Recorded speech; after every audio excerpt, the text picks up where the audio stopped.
एक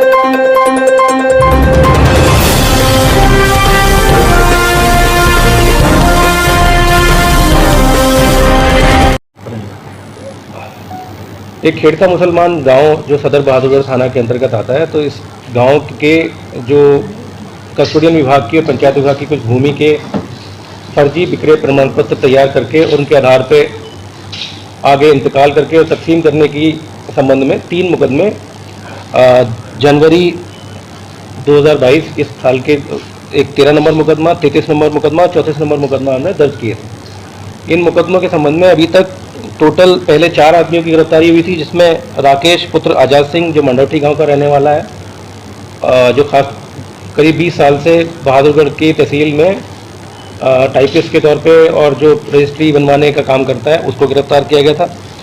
इसके अलावा एक पूर्ण सिंह नाम का आदमी जो कि राकेश का जानने वाला था, ड्राइवर का भी काम करता था और उसके राकेश का रिश्तेदार भी है।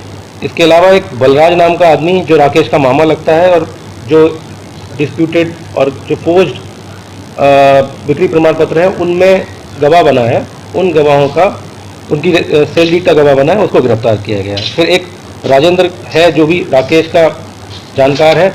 इसके अलावा जो उस टाइम पे तत्कालीन तहसीलदार थे जो अभी DRO रोहतक हैं, श्री कनब लाकड़ा, इनको आज मुकदमे में कल हमने गिरफ्तार किया है। 41A का नोटिस देने के बाद उनसे कुछ सवाल जवाब किए गए, उनके संतोषजनक जवाब न दे जाने के कारण उनको हमने गिरफ्तार किया है। तो ये जो पूरा मामला है, जैसा कि आप जानते हैं कि सन 2001 में फर्जी नीलामी दिखाई गई कस्टोडियन विभाग की ज़मीन की, और उस नीलामी 2001 की नीलामी दिखाई देने के बाद में सन 2021 में 20 साल बाद उसकी इंतकाल किया गया। इंतकाल करने के बाद में नियमों का कम्प्लीटली अवहेलना करते हुए उसकी आगे फिर तकसीम कर दी गई, और अभी उस ज़मीन की स्टेटस ये हुई कि फर्जी बिक्री और नीलामी का कागज़ बना के उसको पहले रजिस्ट्री करा ली गई, उसके बाद में फिर उसकी तकसीम वगैरह कर ली गई, और कुछ मामलों में देखा गया कि उसमें 3rd पार्टी 4th पार्टी को भी ज़मीनें बेची गई हैं वो। तो इस संबंध में जो 13 नंबर मुकदमा जिसमें हमने आज कार्रवाई करते हुए गिरफ्तार किया है, तो उसके हिसाब से हमने पाया गया है कि फर्जी बिक्री प्रमाण पत्र तैयार किए गए हैं। उस पर जो दस्तखत किए गए हैं 2001 में, उसमें 3 दस्तखत जो कि तहसीलदार सेल्स और तहसीलदार राजस्व थे उस दौरान, उनको हमने शामिल जांच किया। उनके 164 के बयान अदालत में कराए गए। उन तीनों ने कहा कि जो बिक्री प्रमाण पत्र नीलामी का है, इस पर हमारे दस्तखत नहीं है, ये दस्तखत हमारे फर्जी हैं और ये दस्तखत हमने कभी नहीं किए। और इसमें मज़े की बात यह है कि जो ये वो बनाया गया फर्जी बिक्री प्रमाण पत्र को आगे सेल डीड में कन्वर्ट किया जाता है, तो उसकी तारीख है 23/3/2001। 23 मार्च हमेशा शहीदी दिवस के तौर पर मनाया जाता है, जहाँ पर सारी सरकारी दफ्तर बंद होते हैं। तो 23 मार्च के दिन तो कोई भी रजिस्ट्री का होना अपने आप में ही एक शक पैदा करता है। दूसरी चीज़ ये भी है कि ये इंतकाल की जो प्रक्रिया है, 20 साल बाद कोई इसको प्रॉपर इंतकाल की प्रक्रिया कराने के लिए आ गया है, और 5 इंतकाल इकट्ठे एक साथ आना, और वो भी 2001 के मामले में, ये अपने आप में शक को दिखाता है। इसके अलावा हुआ क्या है कि पंचायत विभाग की ज़मीन और कस्टोडियन विभाग की ज़मीन को जो नोटिस किया गया तकसीम के दौरान, तो तकसीम के दौरान बहुत सारे नियमों की अवहेलना की गई है और जानबूझ के नियमों को दरकिनार करते हुए एक पार्टी को फ़ायदा पहुँचाया गया है। वो उसकी नीयत ऑफकोर्स करप्ट मीन्स के लिए है। तो उसमें देखेंगे पंचायत विभाग को सम्मन इशू किए गए, सम्मन में कोई तारीख इशू नहीं करी गई। पंचायत विभाग के जो रिप्रेजेंटेटिव थे उन्होंने आके कहा कि इसमें क्या तारीख लगी है, मगर अगली कोई तारीख देने से पहले ही तकसीम के फैसले को एक्सपार्टे करके डिपार्टमेंट को और फैसला कर दिया गया। इस संबंध में जो पंचायत विभाग था आगे कमिश्नर कमिश्नर रोहतक डिवीज़न के पास में गया, और उन्होंने इस बारे में कंप्लीट इंक्वायरी के बाद में 30 जनवरी 2022 को अपना फैसला सुनाया, जिसमें उन्होंने कहा कि एक पूरी जो प्रक्रिया है तकसीम की, ये आपराधिक मानसिकता के साथ में की गई है, उसमें क्रिमिनल इंटेंशन दिख रही है, और उसको उन्होंने रद्द कर दिया था। इसके अलावा बाकी जो मामले 2 मामले हैं, उन मामलों में भी कस्टोडियन विभाग की या फिर पंचायत विभाग की ज़मीनों को ऐसी फर्जी बिक्री प्रमाण पत्र को तैयार करके आगे लोगों को बेचा गया है। तफ्तीश के दौरान जो चीज़ें आई हैं उसमें यही एक कनब लाकड़ा जो उस टाइम पर तहसीलदार थे और अब जो DRO रोहतक हैं, जिनको कल गिरफ्तार किया गया है, उनके खिलाफ एक मुकदमा अग्रोहा में, जब ये तहसीलदार हिसार के तौर पर पोस्टेड थे, इसी तरह के आरोपों में इनके खिलाफ एक मुकदमा दर्ज किया गया था, जिसमें इनके खिलाफ क्या कार्रवाई हुई है वो हम अभी तस्दीक कर रहे हैं। अभी तफ्तीश के दौरान 4 लोग गिरफ्तार हुए हैं। उन लोगों ने पैसे के लेन देन के बारे में भी कुछ हमें इंसाफ किए हैं। तो इनकी अपनी संपत्ति, उस दौरान क्या संपत्ति बनाई गई और इनका इन्वॉल्वमेंट तहसीलदार साहब का से कितने पैसे लिए। उसके अलावा जो रजिस्टर्स में जहाँ पे ये बिक्री प्रमाण पत्र रजिस्टर सेल डीड चस्पा की गई थी, उसमें उसको रजिस्टर को फाड़ा गया है और उस पर जो सिग्नेचर्स किए गए हैं और जो फर्जी सील बनाई गई हैं, उन सब की जांच के लिए, और जो स्टाम्प पेपर होता है, स्टाम्प की जो डिटेल होती हैं, तो अगर जेन्युइन अगर बिक्री प्रमाण पत्र है और सेल डीड है तो उस पर स्टाम्प होना जरूरी है। तो स्टाम्प अभी तक हमें बरामद करने के लिए इनकी गिरफ्तारी के लिए हम लोग रिमांड मांगेंगे और इस संबंध में आगे तफ्तीश करेंगे। सर, शहीदी दिवस वाला कह रहे थे ना कि छुट्टी वाले दिन रजिस्ट्री का, वो क्या मैटर है? ये जो बिक्री प्रमाण पत्र है, बिक्री प्रमाण पत्र नीलामी के बारे में जो फैक्ट्स आए हैं मैं बता दूं आपको कि नीलामी के बारे में, नीलामी जब किसी ज़मीन की जाती है, कस्टोडियन विभाग की या किसी ज़मीन की, तो उसमें एक शेड्यूल जारी होता है। शेड्यूल जारी होकर उसकी मुनादी कराई जाती है संबंधित गांव में और गांव के सरपंच नंबरदार को इत्तला की जाती है। नीलामी के दिन जब नीलामी छोड़ी जाती है तो उसके भी नियम होते हैं। नियमों के हिसाब से नीलामी छोड़ी जाती है और उसी दिन जिस दिन नीलामी होती है 25% जो फीस होती है जिसमें नीलामी में तय होती है वो जमा करानी होती है ट्रेजरी में, और उसके बाद 75% जो फीस होती है वो आगे जमा करानी होती है एक अवधि के बाद में। इस नीलामी, इन तीनों नीलामी में के मामलों में पाया गया कि कोई भी ना तो 25%, ना तो कोई शेड्यूल जारी हुआ। कस्टोडियन विभाग ने कहा है कि हमने कोई भी नीलामी नहीं करी है इस दौरान, और ना हमारा कोई शेड्यूल जो ऑफिशियल शेड्यूल था चेक किया गया, तो इस दौरान कोई भी तकसीम, कोई भी नीलामी होना नहीं पाई गई, ना कोई रिजर्व की फीस जमा कराई गई, ना जो पटवारी का जो रोजनामचा होता है जिसमें ये चीज़ें दर्ज होती हैं, उस पटवारी के रोजनामचे में भी कोई नीलामी के बारे में कहीं पे कोई जिक्र नहीं है। इसका मतलब है फर्जी कंप्लीटली नीलामी दिखाई गई है। जो नीलामी के बाद में जो कागज़ सर्टिफिकेट बनता है नीलामी का, जिस आदमी के नाम में नीलाम होती है, उसको फिर सेल डीड कराई जाती है रजिस्ट्री, उसकी रजिस्ट्री की जो मतलब स्टैम्प ड्यूटी होती है वो देनी होती है। तो ये जो रजिस्ट्री कराई गई है फर्जी नीलामी पत्र की, वो दिखाई गई 23/3/2001 की। हम लोग जानते हैं भारत में मतलब शहीदी दिवस अब पहले से ही एक शहीदी दिवस जो है गजटेड हॉलीडे होता है, उस दिन कोई भी सरकारी दफ्तर नहीं खुलता। तो उस दिन तो ये होना अपने आप में एक चीज़ है कि जब दफ्तर बंद है तो ये कैसे रजिस्ट्री हो सकती है।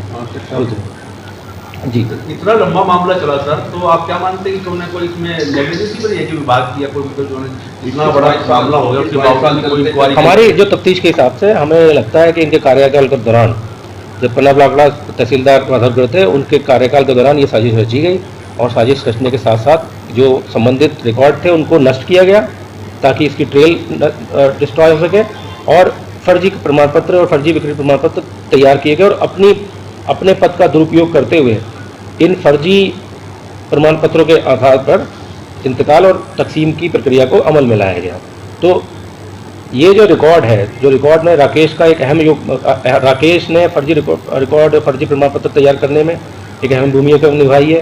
और इसके संबंध में जो रिकॉर्ड रूम है, आपको पता होगा कि जून 2021 में यहाँ पे रिकॉर्ड रूम में आगजनी हुई थी।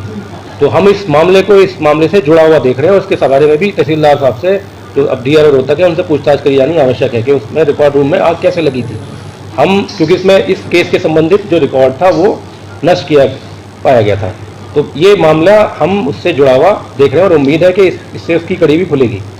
अभी तक आप उस आग वाले मामले में कहीं किसी उस पर नहीं पहुंचे हैं कि वे इन लोगों का ही डायरेक्ट कंसेंट था कहीं ना? ये तफ्तीश का पार्ट है, हम अभी डिटेल आपको शेयर नहीं करेंगे, मगर हाँ ये बात सही है कि प्रिलिमिनरी जो जांच तक से चल रही थी उसमें कोई और आदमी का इन्वॉल्वमेंट अभी तक नहीं मिला। तो ये हमें जो पूरी उम्मीद है और हमारी तफ्तीश से ये जो इस तरह की लीड्स आ रही हैं कि ये मामला उससे जुड़ा हुआ है। कितने लोग हो सकते हैं सर अभी इसमें? आगे ये तफ्तीश का पार्ट है। तफ्तीश के पार्ट में देखिए जिन लोगों ने आगे ये ज़मीन अपने नाम कराई है, जैसे इसमें पूर्ण सिंह जो है, पूर्ण तौर पे वो फेक और डमी बायर के तौर पे खड़ा किया गया है।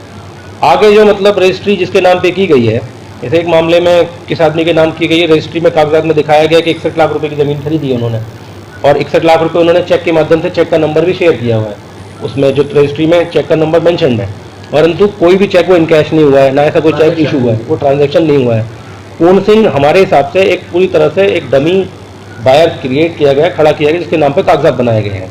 और बाकी जो लोग हैं आगे जो उन्होंने जब ज़मीनें खरीदी हैं, क्या वो इसके स्पॉन्सर थे, उन्होंने पैसा दे के ये सारी चीज़ें कराई हैं, और इसमें तहसीलदार साहब का रोल जो उनके कागजात बनवाने में है, आगे उसको नियमों की कंप्लीटली दरकिनार और अवहेलना करते हुए उसको इंतकाल करने और उसको तकसीम करने में है।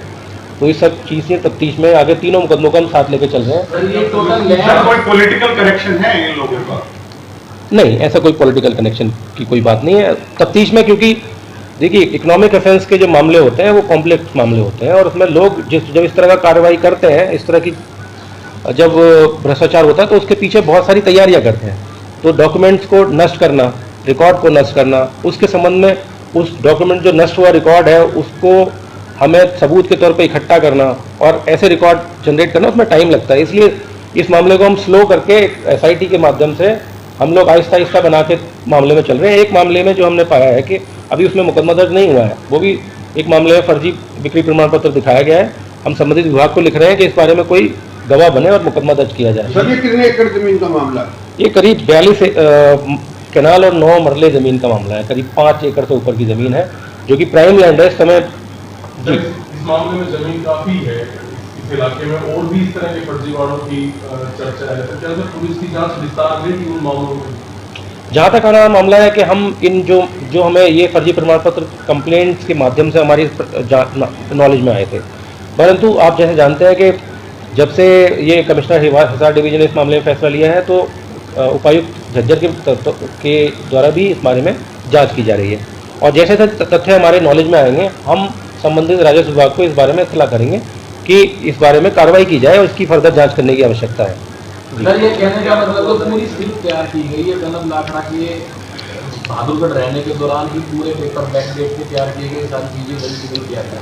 अभी तक की पूछताछ में यही आया कि 2021 से ये जब यहाँ पे पदस्थापित थे उसके समय ही ये कार्रवाई स्टार्ट हुई है। जो भी स्टैम्प पेपर पुराने वगैरह हैं सर उन पे डेट्स करंट की हैं, वैसे स्टैम्प पेपर लेके डेट भी पुरानी मेंशन की हुई है।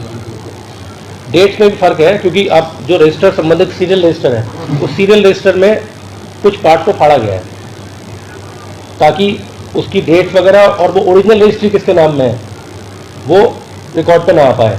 तो हमने इस संबंध में राजस्व विभाग को लिखा है कि जो नंबर इनका रजिस्टर्ड सेल रजिस्टर दिया गया है ये फर्जी है। जो असली रजिस्ट्री किसके नाम में हुई है उसने कितनी स्टैम्प ड्यूटी पे करी है उसके बारे में हमने राजस्व विभाग को लिखा है। अभी हमें उससे वहाँ पर रिकॉर्ड में मिल नहीं पाया है। तो ये ओरिजिनल अल्टीमेटली जो रजिस्ट्री ओरिजिनल जैसे जो नंबर है रजिस्ट्री के उन नंबर की ओरिजिनल रजिस्ट्री किसके नाम में हुई है वो रिकॉर्ड डबल मिसमैच हो रहे हैं तो नेचुरल कभी न कभी उन लोगों को बिल्कुल। तो ये कमिश्नर रोहतक के जजमेंट के बाद ही मतलब भागदौड़ हुई? नहीं, ये मुकदमा उनकी उससे पहले ही दर्ज हो चुका है। कमिश्नर रोहतक ने अपना फैसला 30 जनवरी 2022 को सुनाया है, परंतु इस संबंध में पहली हमने मुकदमा दर्ज किया है वो 20 जनवरी को किया है, दूसरा 28 जनवरी को और तीसरा 28 जनवरी को। मतलब इसमें हम 28 फरवरी को, मतलब इसका मतलब पहले मुकदमा हमने दर्ज कर लिए थे। कंप्लेंट मिलने के बाद हमने प्रिलिमिनरी जांच करी और प्रिलिमिनरी जांच करने के बाद में हमने 3 मुकदमे दर्ज किए थे। हमें अभी भी एक प्रिलिमिनरी जांच में पाया गया कि एक मामले में फर्जी SI बिक्री प्रमाण पत्र है मगर उस संबंध में कोई कंप्लेनेंट नहीं है। तो हमने संबंधित विभाग को लिख रहे हैं इस संबंध में कंप्लेंट दर्ज कराने के लिए। प्राइमरली जो आपने पूछा था कनक जी कोऑपरेट कर रहे हैं या अभी वो, क्योंकि कल उनको शाम को गिरफ्तार किया गया, हमने मतलब उनको 41A का नोटिस दिया था और उनसे सवाल पूछे गए थे, उन्होंने सवाल के कुछ संतोषजनक जवाब नहीं दिए। इस संबंध में गिरफ्तार करके आज उनको रिमांड के लिए अदालत में पेश किया जाएगा और बहादुरगढ़ में और उनकी रिमांड ली जाएगी और रिमांड के दौरान उनसे और पूछताछ की जाएगी आगे जो तफ्तीश की चीज़ें हैं उसके बारे में।